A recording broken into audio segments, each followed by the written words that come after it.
Hi, this is Peter Murphy here from howtotalkwithconfidence.com. Today we're going to look at conversation magnets, which are easy ways to start a conversation and then to keep the conversation going.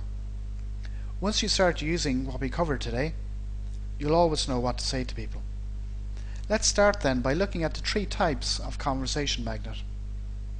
The first is the surface level, and that's all about small talk. Then you move on to the bridging level, where you focus and then explore a particular topic. And finally, you take the conversation to a deeper level, where you talk about your values, your beliefs, and even your identity. Let's start then by taking a closer look at surface magnets. The purpose of this stage of the conversation is just to get the conversation started. And for that reason, we actually want a day-to-day, even mundane topic. And that might be the weather, current events, what's happening in your day, or maybe the setting you're in. Or you might talk about your family, your friends, or even your pets. But the whole point of the surface magnet is to keep it simple. It's just to start a conversation and to get the other person involved.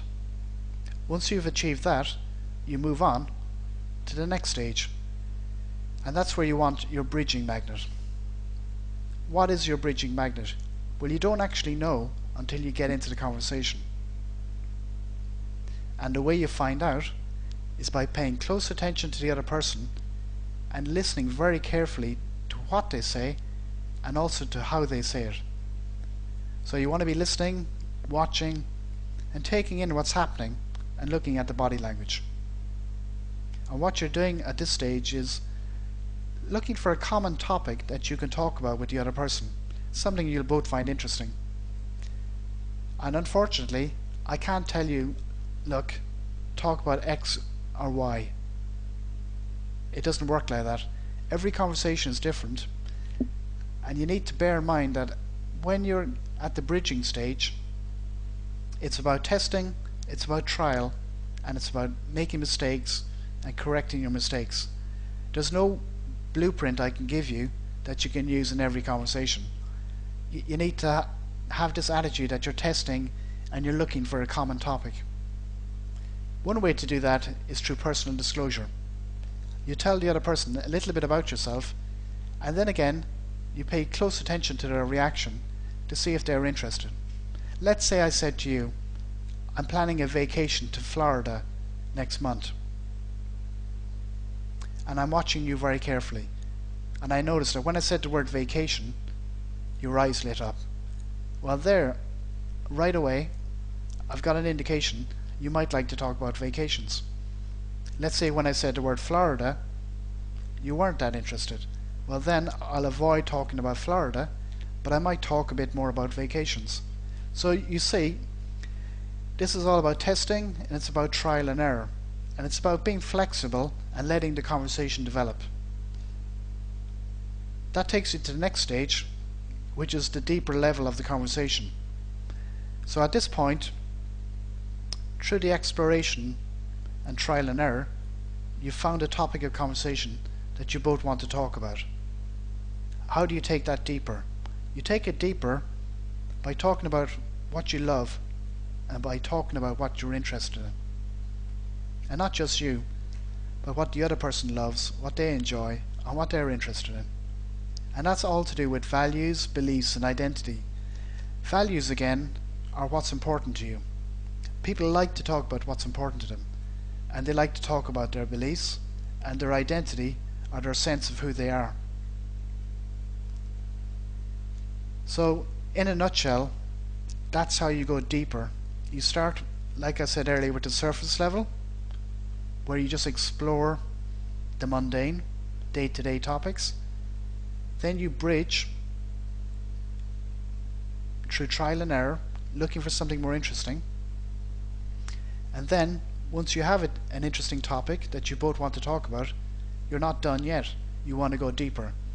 So let's say we've gone through this scenario, and let's say we started talking about the weather, and then we got on to talking about vacations. and all of a sudden we've got a nice conversation going. I'm talking about my vacations, you're talking about your vacations. Then I might even ask you what you enjoy most about your vacations, and we start talking about what we both love about vacation time. And then I'm looking for values.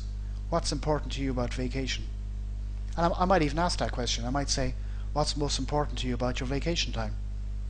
And then people will start telling you their values and their beliefs, and it all gets a lot more interesting and a lot more deeper, and you can get a real close connection with someone.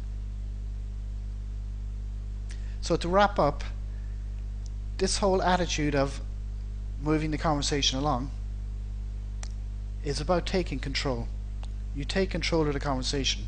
You start at the surface level, you look to take it deeper, and then you actually take it deeper, like I just explained, by looking to talk about your values and what you enjoy most about the topic. Of course, none of this is going to happen unless you have an attitude of give and take. You need to give of yourself. You need to disclose a little bit about what you enjoy doing, talk a bit about what you're interested in, and then you got to give the other person the opportunity to share as well. It's not an interrogation. If you ask all the questions and don't share, you're going to kill the conversation. And finally, you need to know your exit. You need to know at what point you're going to finish the conversation. And again, this goes back to being in control. You don't want to leave everything up to the other person. If you get to a point and you've had a good conversation and it's going flat, know your exit. Know how you're going to exit the conversation. You could say to the person, thank you very much, I enjoyed talking to you, maybe talk to you later. And politely and honestly thank the person and then make your exit.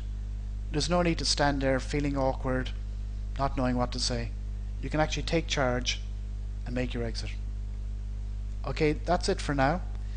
I've given you some ideas to play with. I hope you'll get started now and start practicing what we talked about. This is Peter Murphy here from howtotalkwithconfidence.com.